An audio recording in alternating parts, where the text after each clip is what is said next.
de Jesus, amém? Que felicidade, nós poder voltar aqui e pensar em igreja. Creio que Deus tem um coração que tem crescido cada dia que se passa na graça e no conhecimento do nosso Senhor Jesus. Tenho visto que diante dos meus olhos são algumas pessoas que eu conheço, as pessoas da cidade, junto, que eu tenho conhecido, alguns mais irmãos.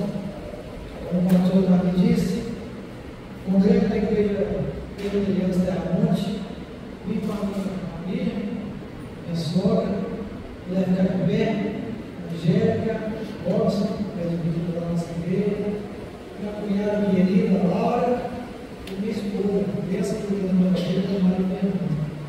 Amém? Meus irmãos, gostaria de abrir, sabe, sua Bíblia, em Atos dos Apóstolos, capítulo 12.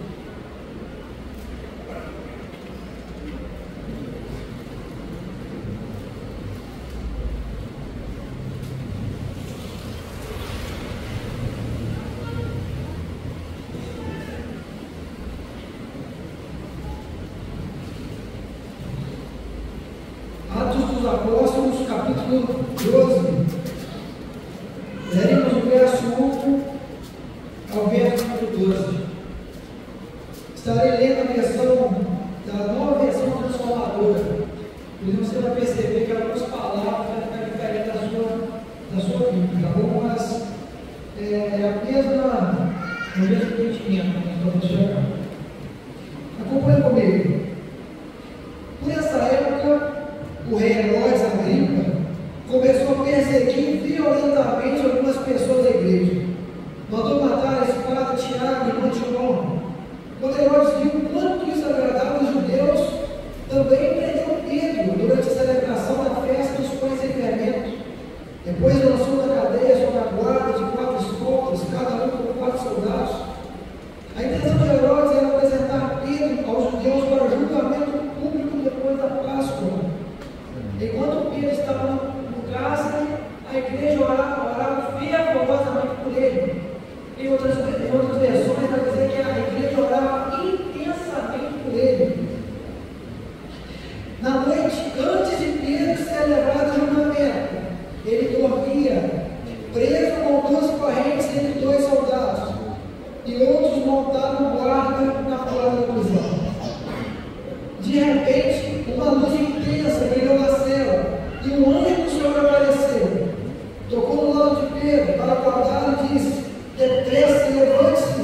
E as correntes caíram dos pulsos de Pedro. Então o anjo lhe disse: vista-se e calce as sandálias. E Pedro obedeceu. Agora vista a capa e siga-me, orientou o anjo. Pedro deixou a cela, seguindo o anjo. O tempo todo, porém, pensava que era uma visão, sem entender que era real o que ocorria. Passaram por eles por postos de guarda, e quando chegaram ao portão de ferro que dava para a cidade, um portão se abriu sozinho para eles. Os 2 passaram e foram caminhando ao longo da rua, até que subitamente o anjo o deixou. Por fim, ele caiu em si. É verdade mesmo, disse ele. O Senhor enviou o seu anjo para me salvar daquilo que Herodes e os judeus planejavam fazer. Quando Pedro se deu conta disso, foi à casa de Maria, mãe de João Marcos, onde muitos estavam reunidos para orar. Feche teus olhos. Pai, em nome de Jesus, a tua palavra vai ser lida, que a tua palavra vai estar pregada nessa manhã. Por isso, usa-me para um instrumento, nada mais do que um instrumento. Glorifica teu nome, Pai, aqui nesta igreja. Espera corações, aviva vidas aqui neste lugar, Pai. E levanta a tua igreja, Pai, com uma força poderosa na cidade do mundo. Nós confiamos, Pai, no agir e no poder do Espírito Santo nesta noite, uma festa, a tua maravilhosa palavra. Em nome de Jesus. Amém. Meus irmãos, se eu pudesse dar um nome para essa mensagem, eu gostaria de chamá-la a fuga milagrosa de Pedro. Todos nós sabemos que Atos dos Apóstolos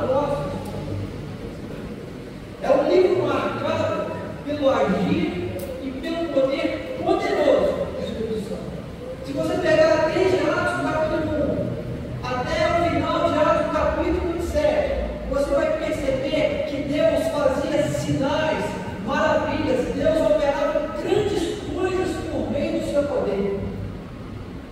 Nós vamos ver várias histórias de milagres, vamos ver várias histórias do que Deus era capaz de fazer, do que Deus fazia por meio da sua igreja, do que Deus fazia por meio dos seus servos. Então, Atos dos Apóstolos marcado por isso, pelo ministério do Espírito Santo, pela pessoa do Espírito Santo, pelo poder do Espírito Santo. Antes da gente entrar na mensagem, nós precisamos criar aqui um ponto de fundo dessa mensagem. Todos nós sabemos que o evangelista Lucas, que escreve essa mensagem, ele vai relatar no capítulo 24 que Jesus ele vai dar uma promessa. Jesus ele vai dizer: olha, permaneça com Jerusalém até que no alto vocês sejam revestidos de poder. Aí nós vamos perceber que em Atos, no capítulo 1, novamente é repetida essa promessa. Atos, número 1, verso 8, vai dizer assim: que era para eles permanecerem em Jerusalém até que do alto eles fossem revestidos de poder.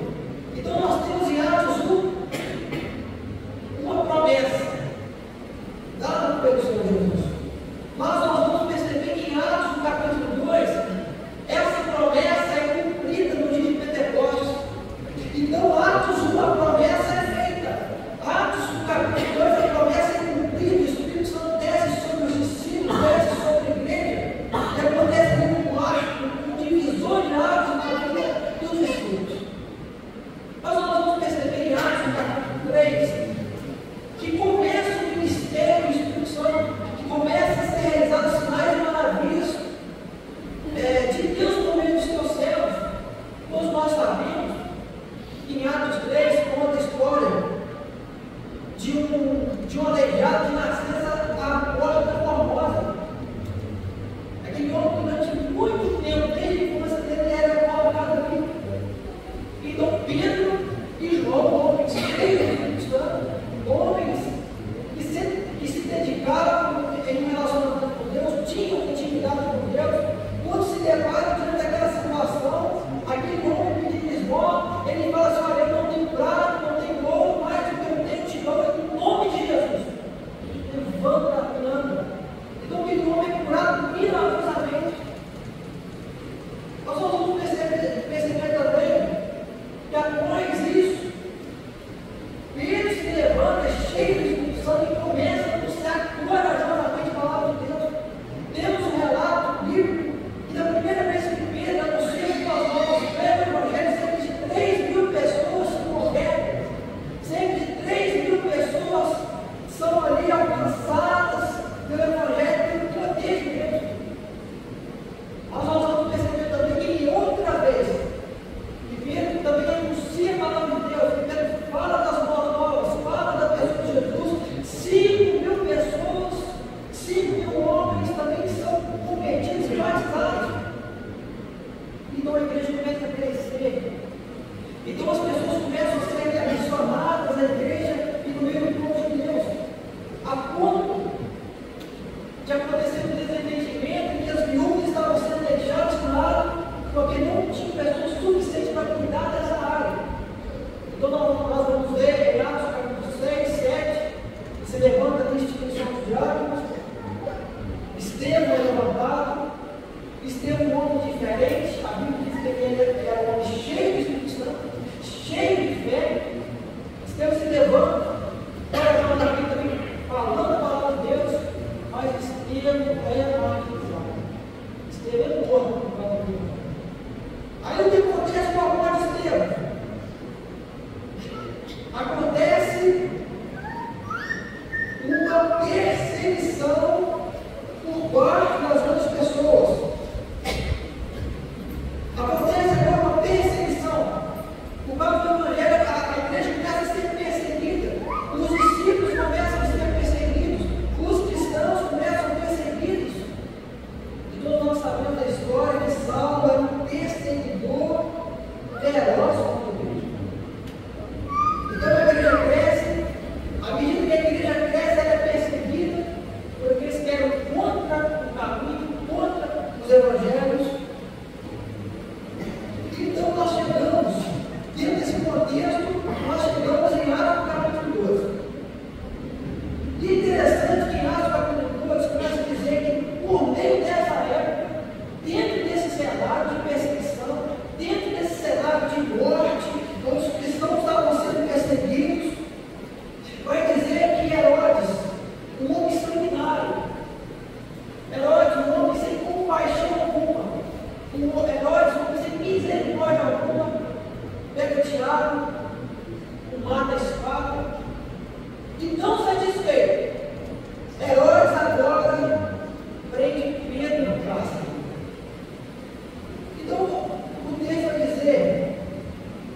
meus irmãos, enquanto Pedro está preso, enquanto Pedro está no cárcere, existia a igreja que orava fervorosamente. Por mais que a igreja fosse perseguida, por mais que a igreja fosse atingida, a igreja continuava sendo reunida, continuava clamando, continuava buscando, continuava tendo intimidade com o Senhor. E o texto vai dizer que numa certa noite um anjo de Deus desce. O anjo do Senhor desce no cárcere, Pedro algemado, Pedro cercado por vários soldados, várias escoltas, prendendo ele, para que ele de forma alguma pudesse escapar. Mas o anjo desce. Deus ouve a oração, Deus responde a oração da igreja. E o anjo desce, liberta Pedro, faz com que os grilhões se quebrem, faz com que as portas de ferro se abram. Então Pedro sai e volta a casa novamente de honra. Então esse é o contexto da nossa mensagem. Dentro disso que nós falamos aqui, eu gostaria de destacar talvez 3 pontos para a gente poder pensar nessa noite. O primeiro delas, o inimigo da igreja, por mais que saiba que já está condenado, ele não para de trabalhar contra a igreja de Deus. O inimigo, por mais que saiba que o seu destino e o dos seus anjos é o lago de fogo, ele não para de trabalhar contra a igreja. O texto diz que Herodes tinha matado Tiago.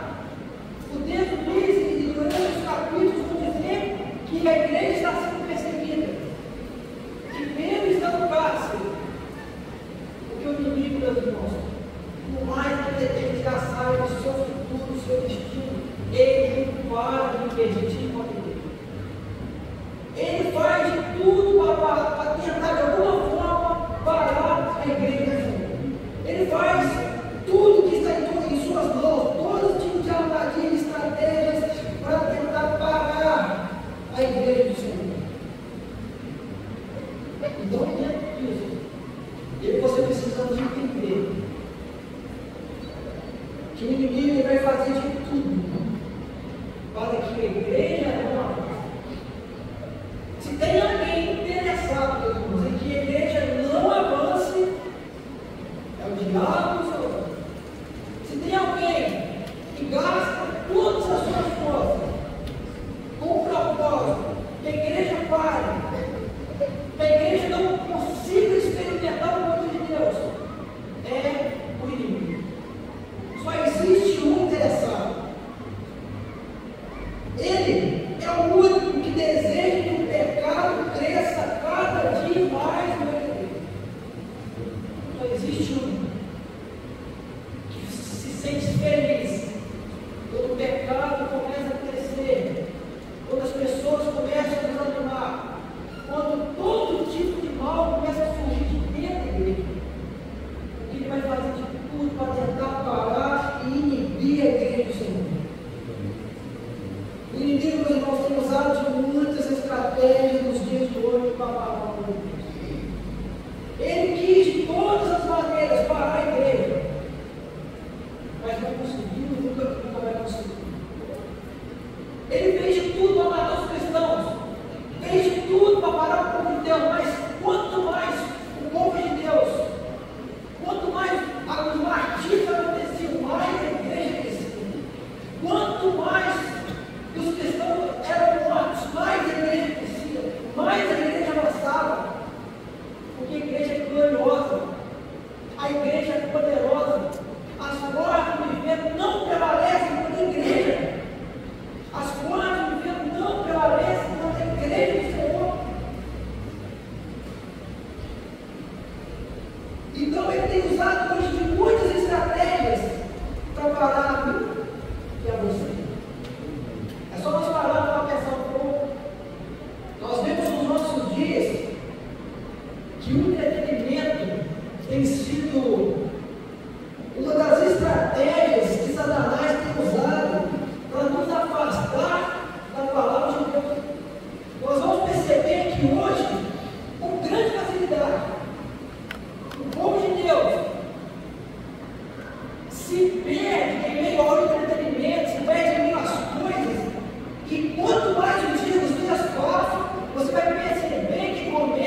Satanás, ele tem estratégias, ele quer parar muito, irmãos, porque sabe que uma igreja cheia do Espírito Santo, porque ele sabe que um crente cheio do Espírito Santo é um grande instrumento de Deus, é um poderoso instrumento de Deus para alcançar vidas, para mudar a história de pessoas. O inimigo sabe, irmão, que essa igreja, nas mãos do Senhor, rendida diante dos pés do Senhor, é uma igreja gloriosa, é uma igreja que pode ser usada poderosamente, e é por isso que ele tem investido todos os dias contra as nossas vidas, é por isso que ele tem investido contra cada um de nós.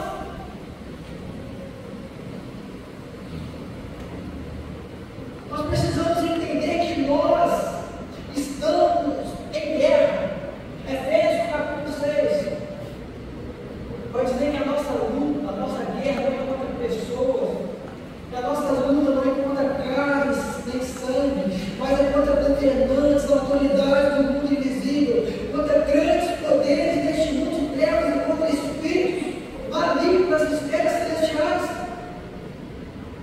Então nós precisamos entender: a igreja está em guerra, nós estamos em luta diariamente, e nós precisamos entender que a igreja, ela não vence na força do braço, que nós não vencemos na força do nosso braço, que os cristãos perseguidos não venceram na força do seu braço, mas venceram e prosseguiram, venceram e conseguiram ter êxito, porque confiavam, porque buscavam o favor de Deus.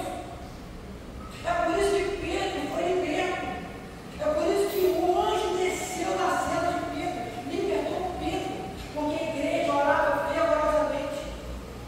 Deus ouviu o clamor da igreja e enviou ali a sua resposta. Nós alcançamos sucesso em nossa caminhada porque entendemos que temos Jesus como nosso combatente. Aí nos tornamos vitoriosos. Quando entendemos que a nossa força vem do Senhor, quando entendemos que a igreja avança no poder do Espírito Santo, quando entendemos que a igreja é gloriosa e poderosa, nós avançamos porque Jesus é aquele que combate o mal. O papel da igreja, meus irmãos,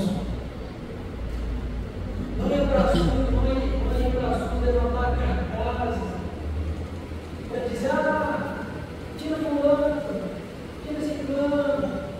O papel da igreja é se dobrar, o papel da igreja é clamar ao Senhor em cada quarto, é buscar o favor de Deus. O papel da igreja é guerrear nas regiões celestiais, o papel da igreja é orar ao Senhor, buscar o Senhor, porque é o Senhor que nos faz vitoriosos. O que podemos dizer diante de coisas tão maravilhosas? Se Deus é por nós, quem será contra nós? Se Ele não poupou nem mesmo o seu próprio filho, mas o entregou por todos nós, acaso não nos dará todas as outras coisas? Quem se atreve a acusar os escolhidos de Deus? Ninguém, pois o próprio Deus nos declara justos diante dele. Quem nos condenará então? Ninguém, pois Cristo Jesus morreu e ressuscitou e está sentado no lugar de honra na direita de Deus, intercedendo por nós. O que nos separará do amor de Cristo? Serão aflições, calamidades, perseguições, fome, miséria, perigo ou ameaças de morte? Como dizem as Escrituras, por causa de ti enfrentamos a morte por nossos dias, somos como ovelhas levadas para o matadouro. Mas apesar de tudo isso, somos mais que vencedores por meio daquele que nos amou. E estou convencido que nem morte, nem vida, nem anjos, nem demônios, nem o que existe hoje, nem o que virá no futuro, nem poderes, nem altura, nem profundidade, nada em toda a criação jamais poderá nos separar do amor de Deus revelado em Cristo Jesus, o nosso Senhor.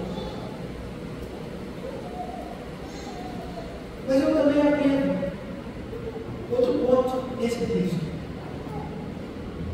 que em meio às crises e dificuldades, a igreja sempre será gloriosa e a sua missão continua a ser clamar pelo Senhor.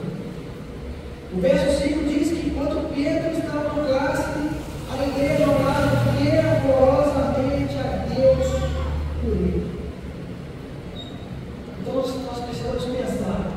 Pedro está no cárcere, ele iria ser levado a julgamento. Herodes sanguinário, Herodes, o desejo dele era matar os cristãos. Mas enquanto essas dificuldades estavam acontecendo, enquanto as tempestades estavam acontecendo, a igreja orava fervorosamente a Deus por Pedro. A igreja orava incessantemente a Deus por Pedro. Eu aprendo aqui, meus irmãos, que o papel de cada um de nós, o papel da igreja continua a ser clamar pelo Senhor. O nosso papel continua a ser buscar o Senhor. O sucesso da nossa caminhada com Jesus, o sucesso do avanço da igreja, o sucesso para que as almas possam ser alcançadas por meio da pregação, é uma igreja que busca incessantemente, que ora fervorosamente a Deus por essas situações.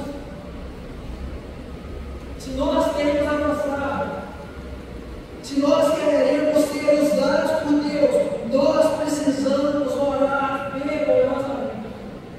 Se uma igreja quer ter sucesso, essa igreja precisa ser marcada por homens e mulheres de oração, precisa ser marcada por pessoas que têm compromisso, que têm intimidade com o Senhor.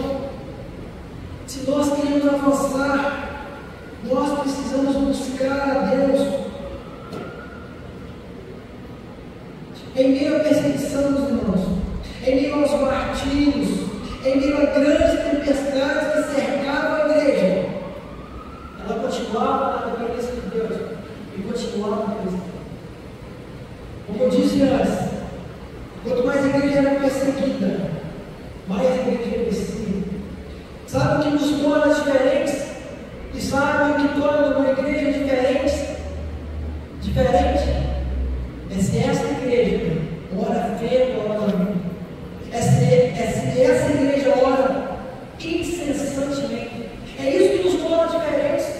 É isso que torna a igreja do Guarujá diferente de todas as outras religiões. É isso que torna a igreja de Jesus diferente de tudo. Diferente das religiões de Buda, Maomé, Allah. É isso que torna a igreja diferente, o poder do Espírito Santo. O que nos torna diferente é o poder do Espírito Santo. O que torna o crente diferente de um ímpio é o poder do Espírito Santo, a pessoa de Jesus sobre ele. Então, se nós quisermos avançar, nós precisamos do poder do Espírito Santo, precisamos buscar o Senhor. Pedro estava numa situação muito complicada, mas a igreja orava incessantemente, fervorosamente por ele. Seja, meus irmãos, qual for a situação que nós enfrentamos, seja qual for a sua situação, seja qual for a aflição que cerca você, nós precisamos orar, precisamos ser fervorosos, precisamos ser perseverantes em meio às dificuldades. Mas é interessante que nesse texto vai dizer que Pedro dormia. Esse texto vai dizer que Pedro estava algemado, mas Pedro dormia no cárcere. Eu queria abrir um parênteses aqui e dizer para você: Pedro, meus irmãos, ele estava muito mais vivo, preso ao algemado, do que os soldados com uma espada na cintura. Pedro, dentro do cárcere, Pedro algemado, com soldados e mais soldados o cercando, impedindo que ele saísse. Ele estava muito mais livre do que os homens. Pedro era um homem muito mais livre, embora preso, do que Herodes do mundo. Porque se os filhos de liberdade verdadeiramente seriam livres. Herodes era um homem poderoso. Herodes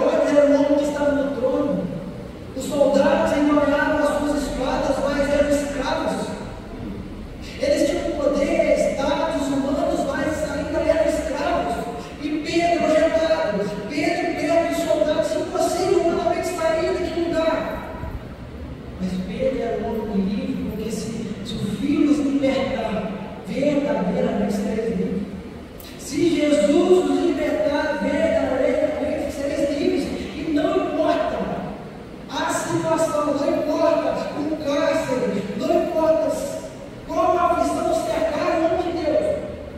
Se os filhos libertar verdadeiramente, sereis livres. É por isso que Pedro dormia. É por isso que Pedro estava tranquilo. É por isso que Pedro, a Bíblia não é lá que Pedro estava desesperado, porque Pedro era um homem livre. Por mais que fosse o caso, ele tem que morrer. Pedro era um homem livre pelo sangue de Jesus. Nós somos lavados no sangue de Jesus, seja qual for a situação, seja qual for a aflição. Nós precisamos entender que se o Filho nos libertou, nós somos livres. E as aflições, as tempestades são coisas momentâneas e logo passarão. Então, diante dessas verdades, o que temer? Diante dessas realidades, diante da ação de Deus, diante do poder de Deus no meio do seu povo, o que temer? Sabendo que Deus pode fazer infinitamente mais através da igreja, através das nossas vidas, o que nós vamos temer? A igreja continua avançando, a igreja continua gloriosa, a igreja continua sendo poderosa no meio da cidade. Por isso que essa igreja foi plantada aqui, é por isso que tem um monte de Deus aqui, tem pessoas que são colaborativas com o Senhor aqui. Porque Jesus é aquele que guia essa igreja, Jesus é aquele que faz com que essa igreja avance, Jesus é aquele que faz com que nós venhamos avançar. Então, o que temer diante das dificuldades e aflições? O que temer se Deus pode fazer maravilhas em nossa vida através das nossas vidas? Mas dentro desse texto, eu encontro também outra verdade. Quando a igreja ora, Deus move o céu. Quando a igreja ora, Deus abre o céu. Quando a igreja ora, Deus responde poderosamente ao clamor dessa igreja. O texto diz que da noite antes de Pedro ser levado no caminho, ele dormia, desconsoltado. Mas acontece algo poderoso, acontece algo maravilhoso. O anjo desce, Deus ouve a oração, Deus responde a oração daquela igreja, daquele povo que se reunia, e acontece algo maravilhoso, acontece algo poderoso, acontece um milagre grandioso. E quando a igreja ora, quando o povo de Deus ora, Deus opera maravilhas no seu meio. Quando nós oramos, quando o Senhor age no meio das nossas vidas, respondendo ao clamor da sua igreja, Ele mesmo entra na situação. Ele mesmo guerreia as nossas guerras.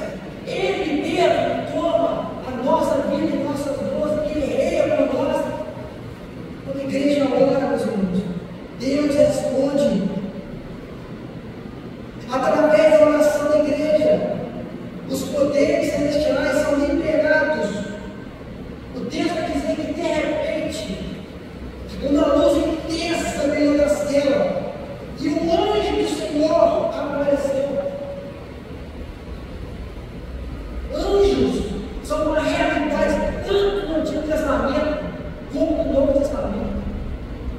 Quando a igreja ora fervorosamente, quando a igreja ora intensamente, maravilhas do Senhor acontecem nas nossas vidas. Quando a igreja ora, Deus envia um anjo liberta Pedro, muda a realidade de Pedro. Nós precisamos acreditar, meus irmãos, nessas coisas. Infelizmente, tem muita gente que ainda acha que Deus parou de falar. Infelizmente, tem muitas pessoas que pensam que Deus não faz mais. Que o que aconteceu ficou para trás. Mas eu posso dizer que Deus continua fazendo.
pregando o Evangelho, anunciando a pessoa de Jesus.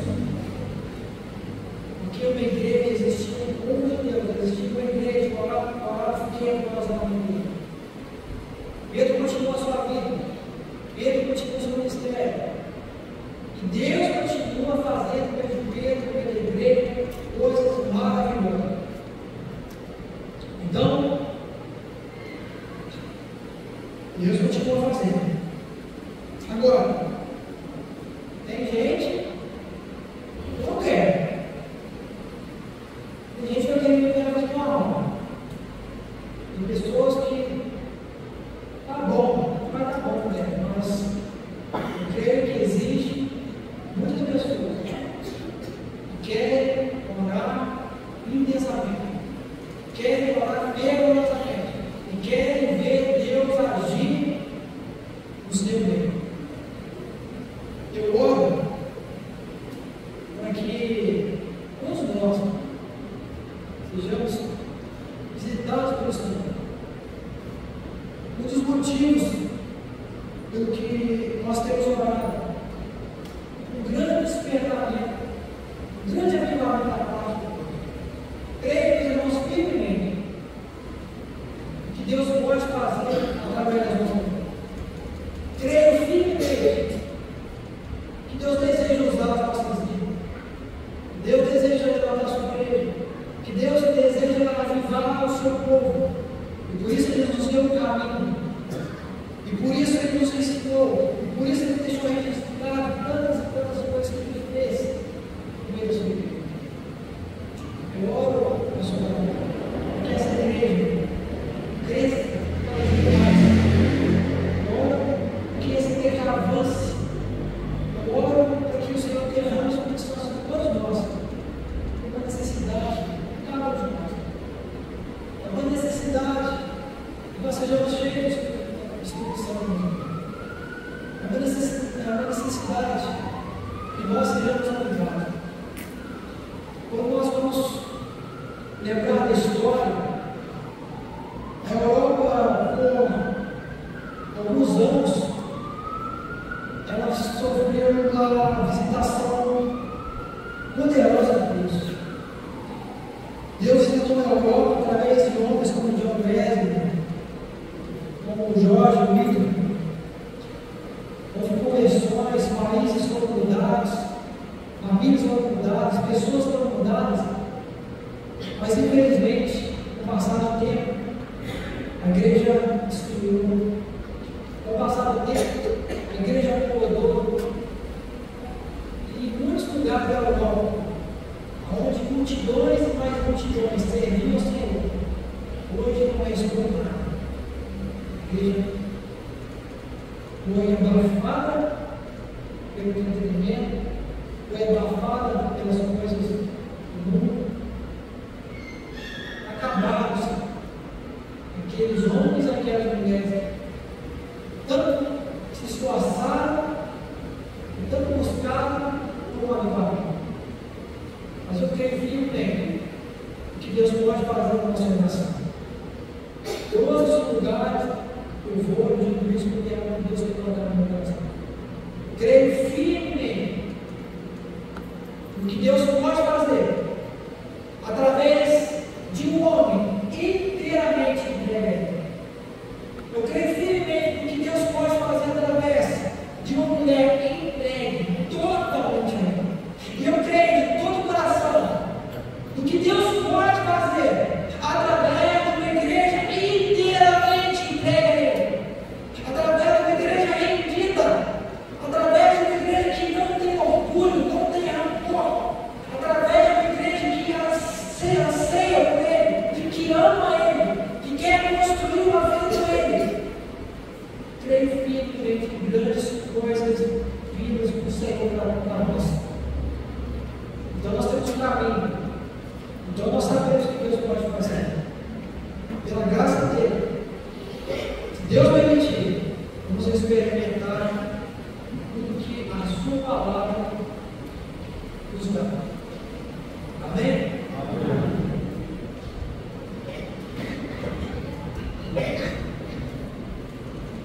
Amém? Começou dizendo aqui sobre promessa nos louvar e antes do ministério de louvor nos conduzirá. Nós vamos louvar esse Deus de promessa.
Senhor, Senhor, que chama cada um de nós, a começar em mim, começar em cada um que aqui está, a te oramos, em nome de Jesus.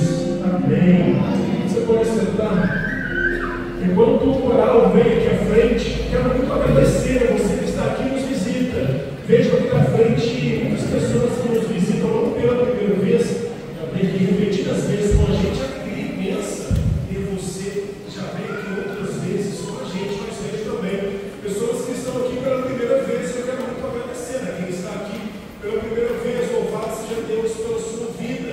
Quero ter a alegria de ir na porta, de cumprimentar, conhecer um pouco melhor, desejando assim uma boa semana a você também. Obrigado então a quem está aqui, nos visita pela primeira vez. A alegria imensa para a nossa igreja receber a sua vida aqui nesta noite. Pode mais vezes vai estar com a gente. Alegra o nosso coração quando você está aqui cultuando ao nosso Deus junto com a gente. Nós receberemos a bênção do Senhor e encerraremos esse tempo de culto cantando: amigo, não saia daqui sem Cristo. Pense nessa canção e tenha ela como um convite para você, um convite para a sua vida. Recebamos a bênção do Senhor, para encerrar esse tempo de culto, louvando com essa canção. Que a graça de Jesus Cristo, o Senhor, que o amor de Deus, nosso Pai, e que a comunhão do Espírito Santo seja com você, seja com a sua família aqui representada, hoje e para todos sempre. Amém.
Eu e Ramiro estaremos à porta para te cumprimentar, desejando a você uma boa semana.